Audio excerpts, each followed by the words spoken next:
Kisah pun diawali dengan terlihatnya sepasang kekasih. Meskipun Ronnie memakai baju mirip Banser dan TNI, tapi Ronnie adalah seorang prajurit baru di Angkatan Darat Amerika. Sebagai seorang prajurit, Ronnie menyembunyikan penyakit was-wasnya. Kekasihnya Ronnie yang bernama Ray pun menenangkan Ronnie.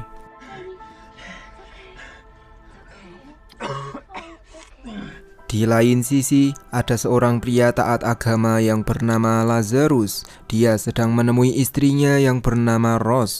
Hubungan mereka sedang berkonflik karena Lazarus adalah seorang pria miskin terus. Ross udah tidak mau lagi bersabar. Ia tidak mau lagi tinggal di rumahnya Lazarus dan Ross minta cerai.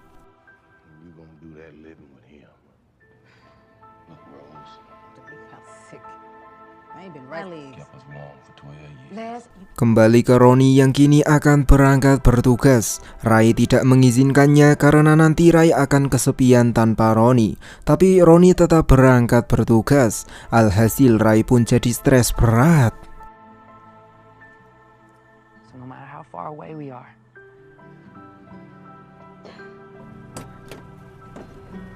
baru aja ditinggal bentar oleh Ronnie, penyakitnya Ray pun kambuh. Dia tidak tahan untuk usluk-usluk. Menurut keyakinannya Ray, jika dia tidak usluk-usluk selama 1 hari, maka Ray akan gila. Untuk itulah kini Ray main sama cowok yang punya batang besar panjang dan keras, sekeras didikan orang tua.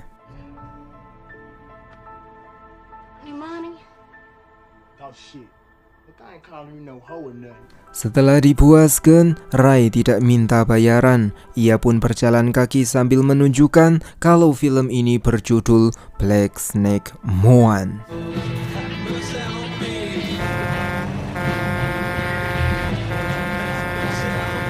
Lalu kisah yang sesungguhnya pun baru akan dimulai dari Les yang kini sedang di bar.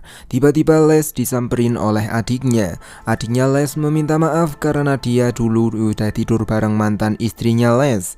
Seketika Les pun langsung memedot tali basuh duluran dengan adiknya tersebut. Bullet for you. Would you now? Say you take a bullet for me. All right, now slow your roll. You took her into your bed, and you got to lay in it.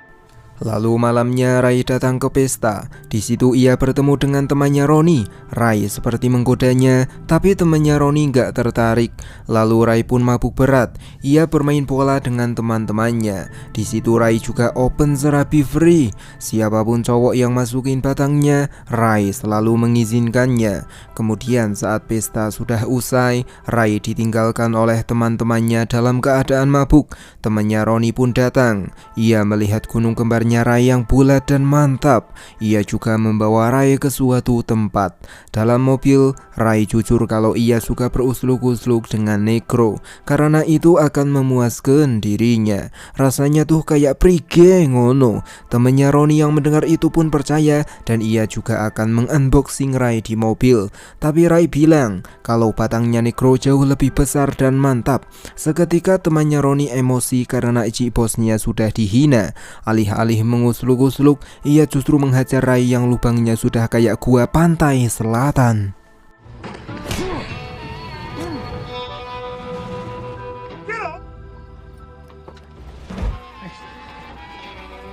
Dan pagi harinya Les pun ditelepon pendeta. Pendeta sudah tahu kalau Les sedang berkonflik dengan adiknya. Ia menyuruh Les datang ke gereja supaya Les tenang. Tapi Les tidak mau. Ia memilih membuang sampah yang jaraknya 50 meter dari rumahnya. Tak sengaja Les melihat cewek tergeletak di jalan. Les pun menolong Ray yang sudah babak belur.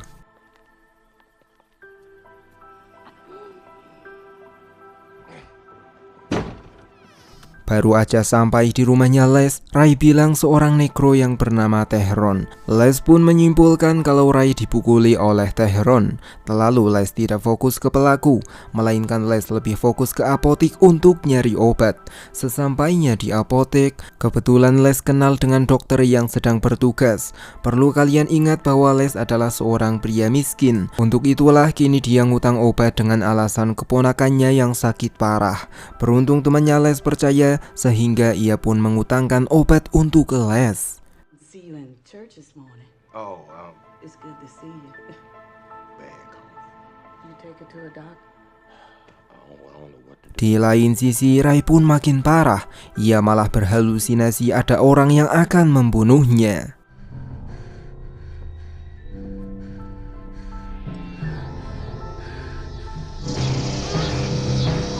Les sendiri gak langsung pulang ke rumah. Ia datang ke tempat kerjanya Tehron. Les menanyakan Rai. Tehron bilang kalau Rai adalah wanita yang selalu haus usluk-usluk. Setiap itunya Rai gatal. Dia selalu menelepon Tehron supaya Tehron mengukuri kegatalannya Rai.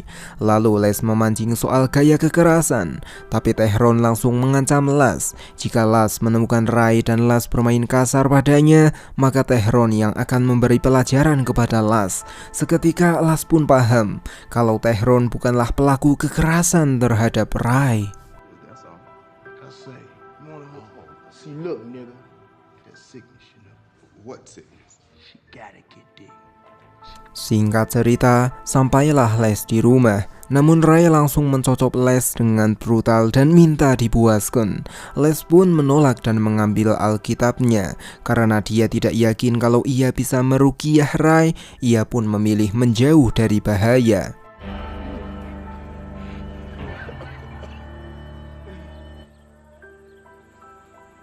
Lalu Les membentengi dirinya dengan ajian yang berada di bukunya. Les masuk lagi ke dalam dan langsung mengadusi Rai.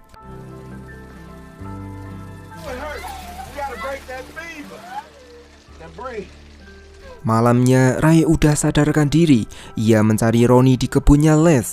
Les pun menenangkan Rai dan langsung membawanya ke dalam. Come on now. Mengingat kalau Rai bisa kabur dan akan mencari Negro lagi, Les pergi ke gudang untuk mengambil rantai. Dan esok paginya, Rai udah benar-benar sadar dari mabuknya. Les menjelaskan kalau Rai udah tak sadarkan diri selama 2 hari. Les juga menanyakan siapa yang udah memukuli Rai. Tapi Rai tak mau bilang. Rai malah akan pergi dan ia baru nyadar kalau badannya sudah dirantai oleh Les.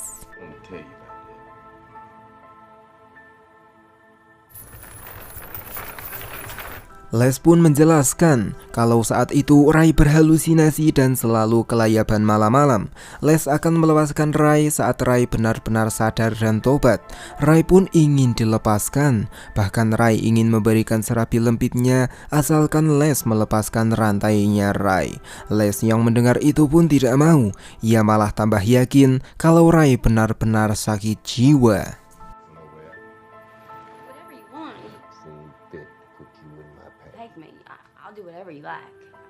Lalu Rai pun menyerah. Ia sudah kehilangan tenaga banyak.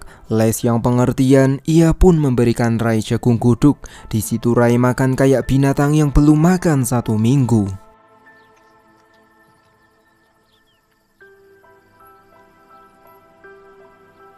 Kemudian kakek Les mengobati lukanya Rai. Ia pun harus menahan keagenean karena Rai yang terus menggoda kakek Les. Les pun justru menasihati Rai.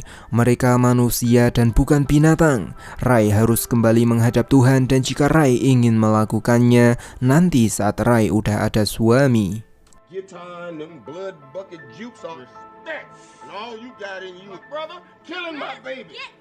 Lalu di malam harinya Rai pun kumat. Anunya dia gatel. Omongan Les tadi siang udah mulai masuk ke otaknya Rai. Ia pun membelenggukan rantai itu lebih banyak ke dirinya sendiri. Itu menjadi pertanda bahwa Rai sudah membelenggu nafsunya sendiri. Lalu esoknya, Les udah menjual hasil panen jagung. Ia pun kini sudah menganggap Rai sebagai anaknya sendiri. Untuk itulah ia membelikan Rai sepatu. Tapi Rai sendiri kini mencoba membuka gembok. Namun karena tak berhasil, Rai pun asik utut saja tanpa memperdulikan Les. Yang dimana Les udah nyampai di apotek. Ia menyaur utang kemarin sambil memberikan oleh-oleh kepada wanita baik di depannya. That's real sweet of you. Lalu kembali ke rumah, di mana kini ada bocah laki-laki yang mengantarkan selai untuk ke les. Tapi dia malah langsung diajak usluk-usluk sama si Ray yang udah gak mampu menahan anunya. Dan tak lama kemudian Les pun pulang. Dia pun langsung mengusir Lincoln yang baru aja nyelup 1 kali doang. Lalu datanglah Pak Pendeta yang berkunjung. Dia pun merasa aneh karena melihat Lincoln celananya melorot barusan. Sedangkan Les mengusir Pak Pendeta pakai senjata. Pendeta pun tidak takut, ia justru menyuruh Les untuk menceritakan masalahnya. Les pun menyuruh pendeta masuk ke dalam rumah. Pendeta pun langsung memarahi Les yang sudah membawa perempuan kotor itu ke rumahnya Les. Pendeta tahu kalau dia kotor dan punya penyakit kelamin. Les pun menjelaskan kalau Les tidak menyentuh perempuan itu sama sekali, serta Les juga nggak akan mampu melayaninya karena perempuan itu sangat wow. Di situ Les juga menceritakan soal cewek itu yang dipukuli oleh seseorang. Les minta bantuan pada pendeta supaya pendeta mau menyadarkan perempuan itu karena perempuan itu sangat agenean. Dikit-dikit minta usluk-usluk, dikit-dikit minta gaslep-gaslep, dikit-dikit minta digarap serabi lembutnya. Les yakin kalau pendeta pasti sanggup menolak nafsu, dan Les juga sekarang akan ke rumahnya Lincoln. Alright, you watch yourself in there. Sampailah di rumahnya Lincoln. Les tidak menyalahkan Lincoln, serta Lincoln juga bilang kalau kebujangannya sudah hilang direnggut oleh Ray. Les pun menenangkan Lincoln dengan cerita. Dulu Les juga kehilangan kebujangannya saat di gudang bareng sepupunya. Di situ kedatangan Les pun hanya untuk mengingatkan kalau hidup bukan cuma untuk usluk-usluk doang. Dan Les harap Lincoln tidak kepengin lagi sebelum Lincoln menikah. Pendeta sendiri menceramahi Ray yang tidak percaya dengan Tuhan. Tapi perlahan-lahan Ray mulai luluh dengan pendeta. Bahkan saat pendeta menanyakan surganya Ray bilang kalau itu adalah Ronnie. Ronnie sendiri pulang dengan murung.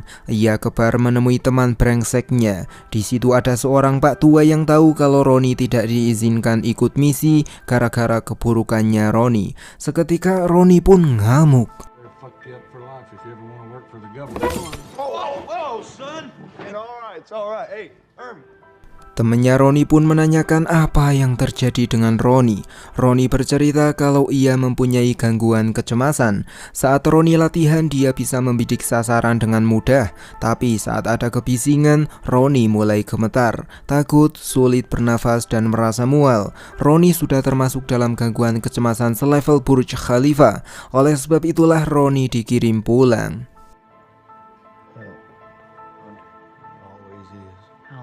Hey, I can't get Ray on the phone. Lalu kembali ke Ray yang kini udah ganti baju. Les pun menyuruh Ray bantuin masak. Lalu mereka pun makan bareng dengan pendeta dan Lincoln.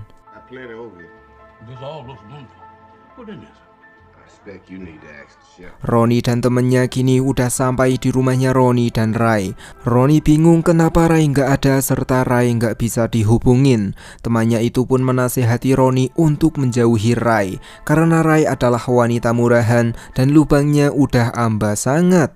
Ronnie yang mendengar itu pun membela Ray. Ray jadi kayak sekarang gara-gara dia trauma pernah diperkause oleh beberapa pria. Ronnie juga butuh Ray karena Ray bisa meredakan kecemasannya Ronnie. Sejak Ray dan Ronnie bersama, Ray meninggalkan kebiasaan buruknya. Begitupun juga dengan Ronnie yang mulai pulih dari gangguan kecemasan. Gil yang mendengar itu pun percaya. Tapi Gil bercerita kalau saat Ronnie pergi, Gil datang ke rumah ini. Tiba-tiba Ray minta jatah pada Gil. Gil pun berusluk-usluk dengan Ray sangat lama. Tapi Ray langsung pergi ke kota untuk mencari batang negro yang lebih mantap. Ronnie yang mendengar itu, ia pun langsung menghajar Gil.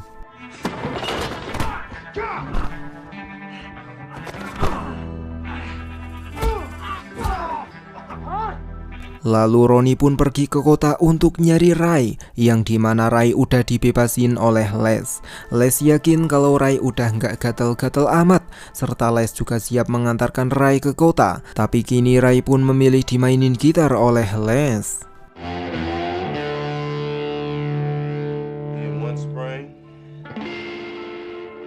Dan di esok harinya, Rai dilepaskan ke kota oleh Les. Les yakin kalau Rai udah jinak. Di situ Les ketemu dengan Dr. Enggi. Sepertinya Les dan Enggi mulai jatuh cinta. Rai sendiri nemuin ibu kandungnya yang kerja di supermarket. Tapi ibunya Rai cuek-cuek aja saat ngeliat Rai udah babak belur. Rai pun mulai terbawa emosi. Ia mengungkit masa lalu saat Rai dinodai. Rai tahu kalau ibunya berada di kamar samping saat kejadian itu. Tapi ibunya nggak menolong Rai. Ibunya Rai yang mendengar itu pun menyuruh Rai menutup mulutnya yang bosok. Seketika Rai pun tambah emosi kepada ibunya.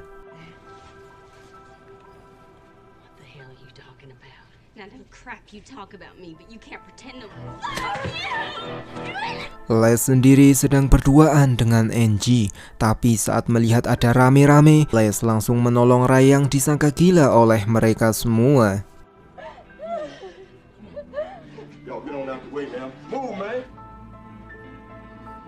Les pun membawa Rai ke rumah, serta Les juga mengurusi Rai kayak anaknya sendiri.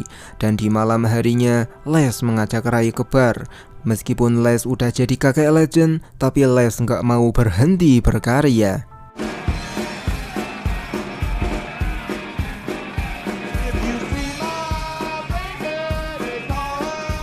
Esoknya Les pun sedang asik nyanyi bareng Rai. Tiba-tiba Roni masuk. Roni mengira kalau Les adalah negro yang dibicarakan orang-orang. Dari mana Roni bisa tahu Rai di rumahnya Les? Karena semalam Roni udah dapat info dari temennya kalau Rai bersama dengan Les. Roni pun akan membunuh Les, tapi Les sama sekali tidak takut karena Les tidak menyentuh Rai. Seketika Roni pun tidak melakukannya.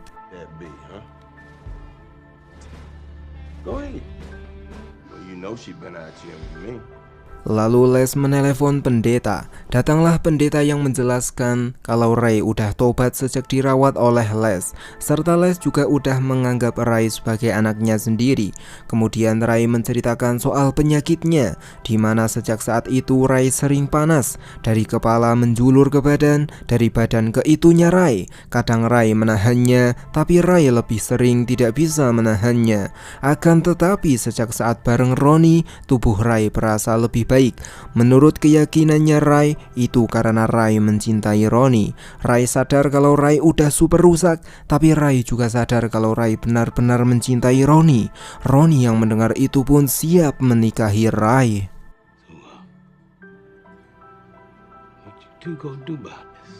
Lalu tak berselang lama, Les meminta Enggi ikut dengannya ke suatu tempat. Roni sendiri bersiap-siap nikah dan Lincoln yang akan jadi pendampingnya Roni. Lalu keluarlah Rai yang udah cantik kayak ABG karena didandanin oleh Enggi. Les siap menjadi ayah angkatnya Rai supaya Rai bisa nikah. Tak lupa Les pun juga mendoakan yang terbaik untuk Rai. Rai pun memeluk Les dan merasa kalau Les benar-benar sosok ayah yang super baik. Lalu Rai pun menikah dengan Roni.